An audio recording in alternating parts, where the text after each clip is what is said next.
Leadership is about elevation, ascending mountains and clearing the bars, setting sights on lofty expectations while aiming for the stars. Leadership is a raised platform. My name is Razak Ajala, Chairman of Odiolowo Ojuwoye Local Council Development Area. Anyway, to me, the mandate I'm exercising today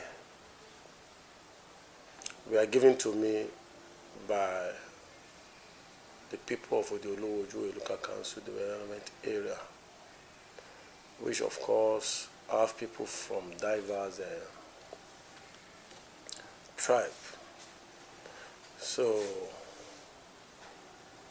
and once I won the election, I've been using this mentality of my leadership platform to ensure that the interests of everybody are adequately and sufficiently protected, given the resources we have in our kitty. The reality is that certain things as a people we don't have control over. That I am a Yoruba, I don't have control over it. I just woke up and find myself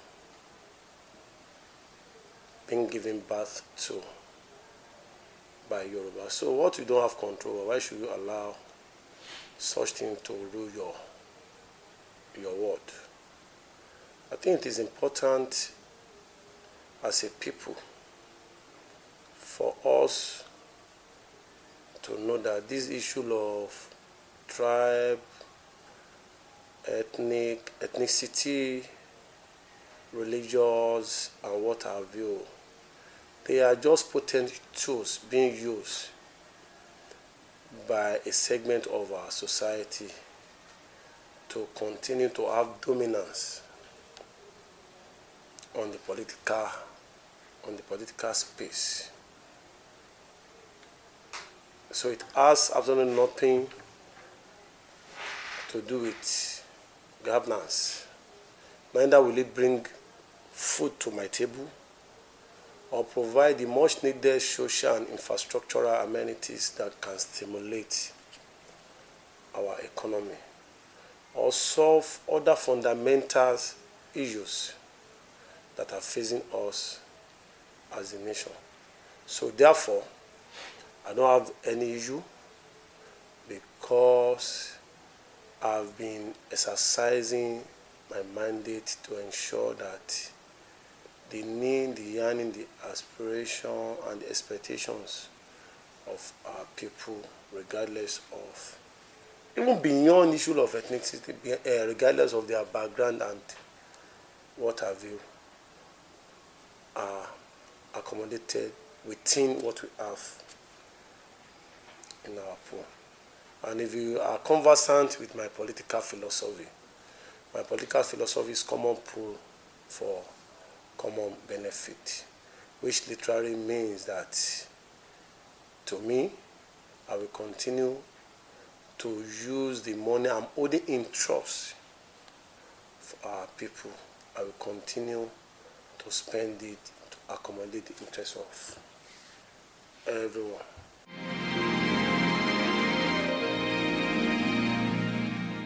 First,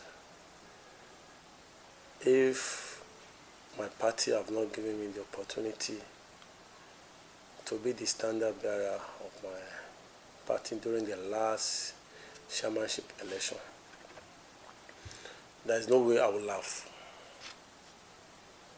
been the chairman of the local government, because in our constitution, independent candidacy is not recognized or allowed. So therefore, my position as chairman was made possible because of the support of the party. And don't forget, I'm sure that perhaps the drafter of the constitution, they have taken into cognizance issue relating to the question you just asked, that as a chairman, you may have other responsibility.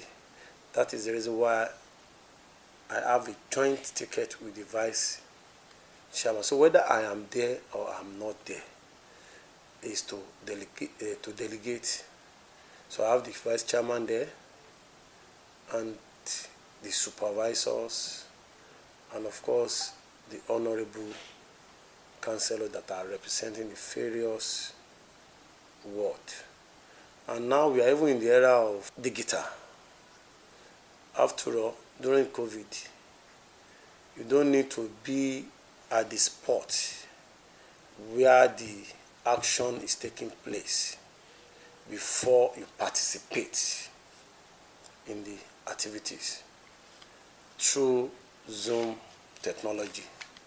So apart from delegating responsibility, so I can also give directive wherever I am. And the DG, Director General of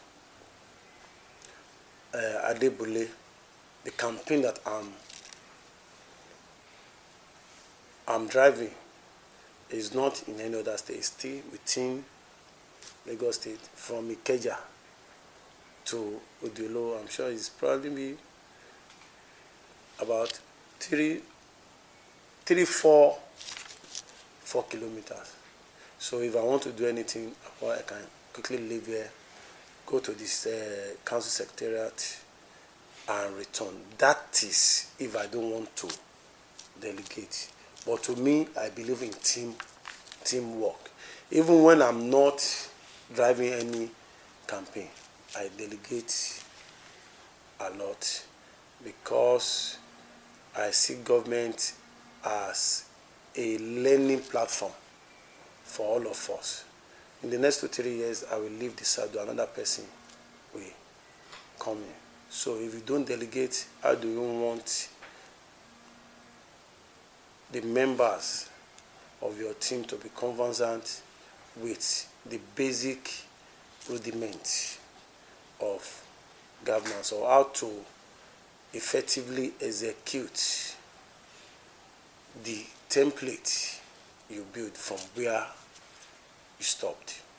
So having been the GG and the chairman, I don't see any problem. They can both coexist and I can discharge the responsibility that comes with the mandate I'm exercising without allowing that to affect my duty as the Director General of Adebule Independent Campaign Council.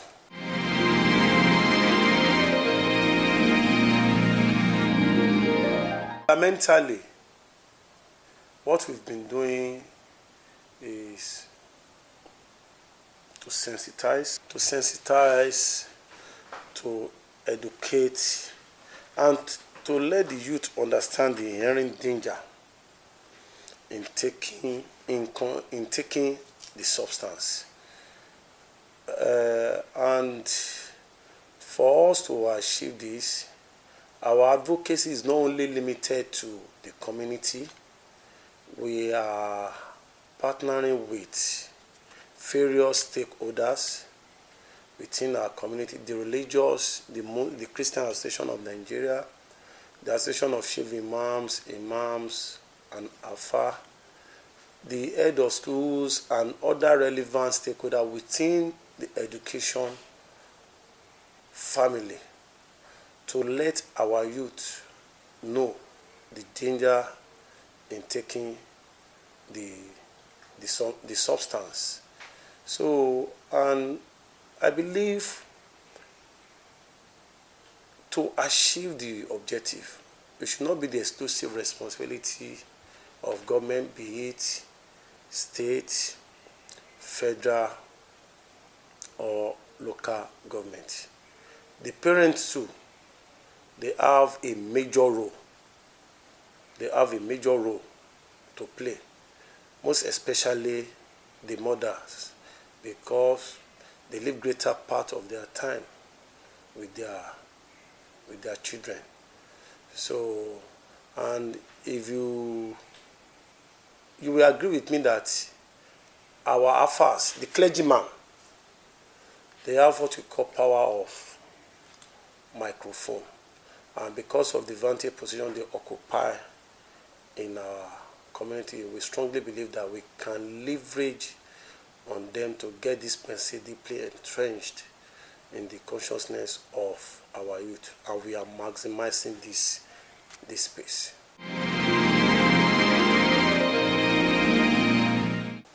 I think the awareness is high. The sensitization and voter education is a continuous process. It's not over until it is over. I'm aware that the National Orientation Agency are performing the functions that necessitated their establishment. The INEC that also saddled the responsibility of organizing election, they are also doing greatly within this space. And as a government too, we continue to resonate the message they need to perform their civic responsibility, because the era of sitting on the fence, I think that era has gone. Everybody that loves this country, we must be patriotic enough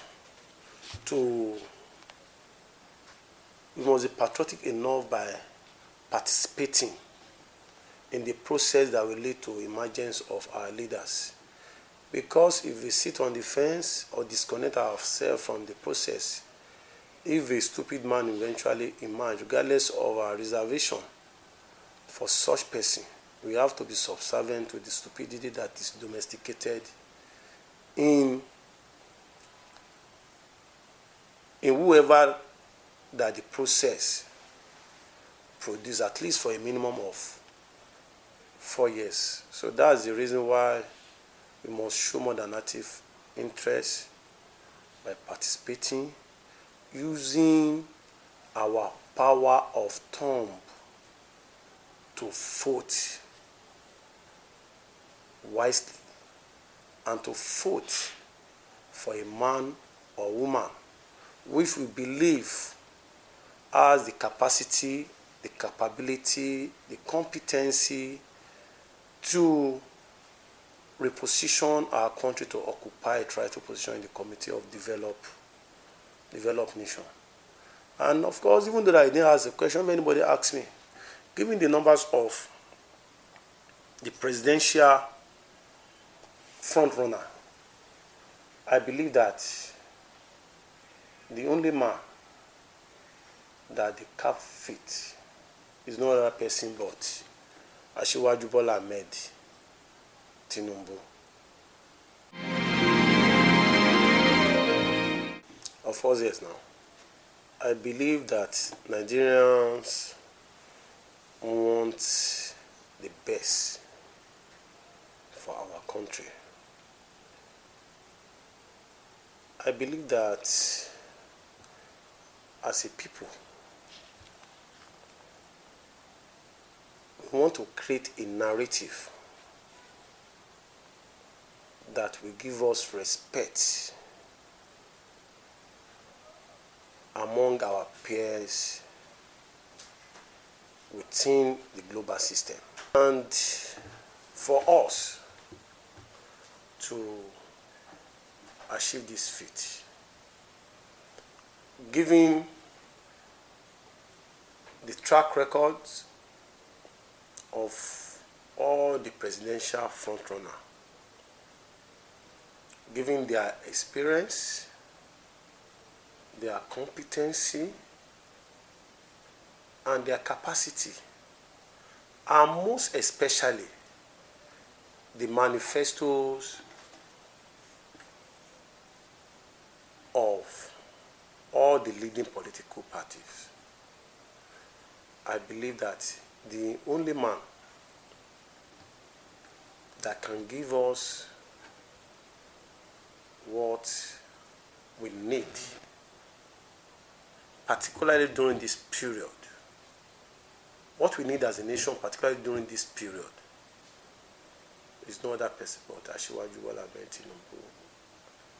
Tinubu.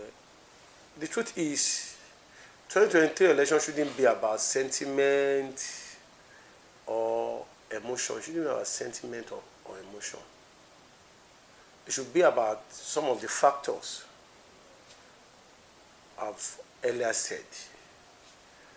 And the good thing is that all the leading presidential candidates, there is no way they can write their trajectory of life without recourse to the role they have played as public servants. All of them, they've held one public office or the other, which means, as a Nigerians, we have basis of assessing them. To the youth, I want to make a passionate appeal to them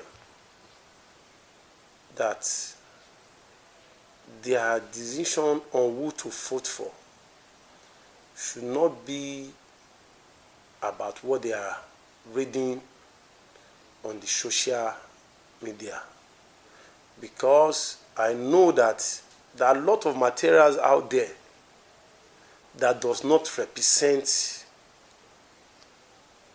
what Ojuwoye did when he had the opportunity to have a shot at public office. Some of those materials, some of the people that are parading those materials, some of them are political detractors, opponents of Ojuwoye Tinubu. But for some of us that we are around when this man was the governor of Lagos State, we are aware that what made Lagos to be a working state today was largely due to the template built and instituted by Ojuwoye Tinubu. It will interest you to know that at a point, or at a period rather in Lagos State, there is no day, I repeat, in this state that will not have incident of car theft, armed robbery, and other associating crime.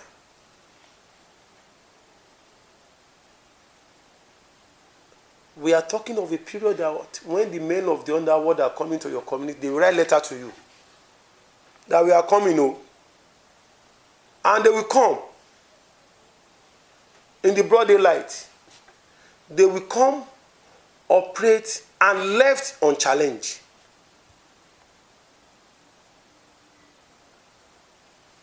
If you are fortunate,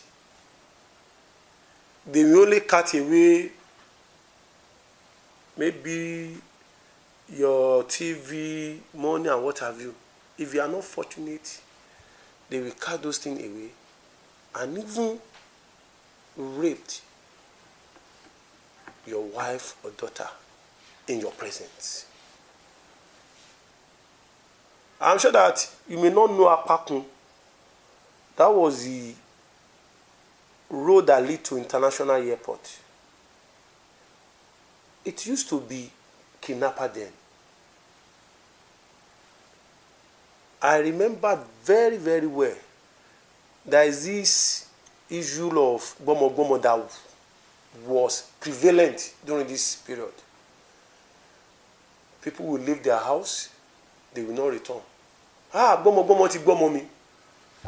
Not knowing that we have a den within the heart of Lagos where those kidnappers were taking people. If not for the Green Revolution introduced by Asiwaju Bola Ahmed Tinubu, it's possible that such practice will still subsist till today.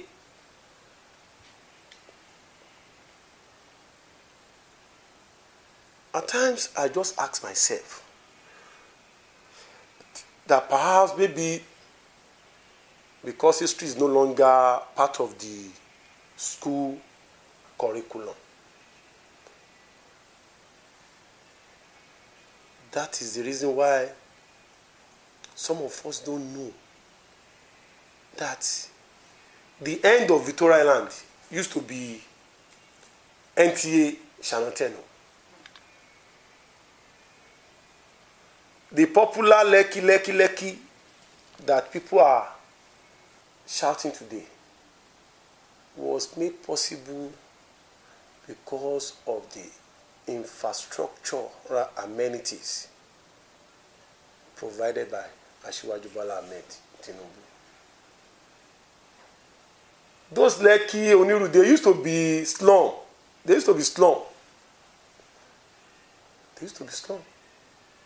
When Asiwaju came, because of his experience, because of his exposure, because of the capacity he has developed by working in the private sector,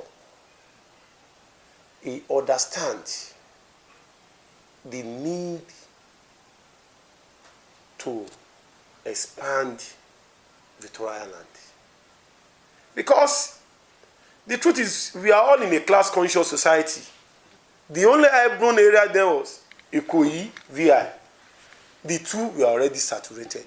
So there is need to create or to extend the facility that will accommodate the growing numbers of people we are having in the highest level of the economic ladder.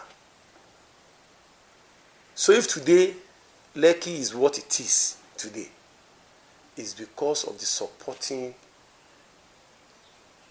infrastructures provided along that corridor. So therefore, if you look at what we are facing today and what was prevalent pre-1999 in Lagos State, what we are facing as a nation, and what was prevalent pre-1999, we had security challenges then. Now, the security challenges inherited by Buhari-led government, we still have part of it around us. The question is, are we better than where we were before Buhari came? We are better. Sir, but have we solved it completely? We have not solved it. Sir. And if Asiwaju could tackle the security challenges inherited by his administration, and not to the extent that today we can sleep with our two eyes closed in our various community because of the proactiveness of security personnel rather than the reactiveness that used to be the order of the day. The Security Trust Fund, before federal government established their own version of it, it was actually that started it. He used some of the funds collected to provide the right tools and incentive for some of the policemen that are working in Lagos State.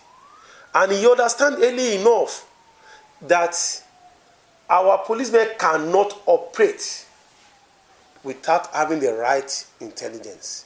That was what led to the establishment of neighborhood watch as our own fashion of community police. So they gather intelligence, they share with DSS, they use some of the intelligence gathered to work with police and other security operative for us to get to where we are as a state. So if you are looking for a man that can replicate same at the national level or national scale. I think it's Asiwaju Bola Ahmed Tinubu. And another issue is the economy. We need money to stimulate the economy. Asiwaju has done it. The made 600. Today we are realizing 51, 50 something million. The same template that we are still using was the same template instituted by Asiwaju Bola Ahmed Tinubu. So what that means is that if given the chance, if you have an enhanced revenue, all the component structure, local government, state, and national government, they will have more money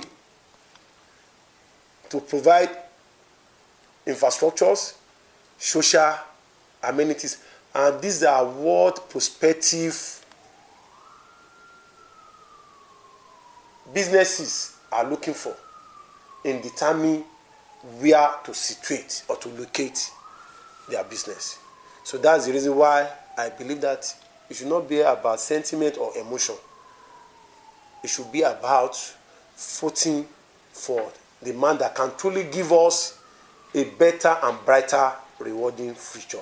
And the only person that can do it is no other person but Asiwaju Bola Ahmed Tinubu.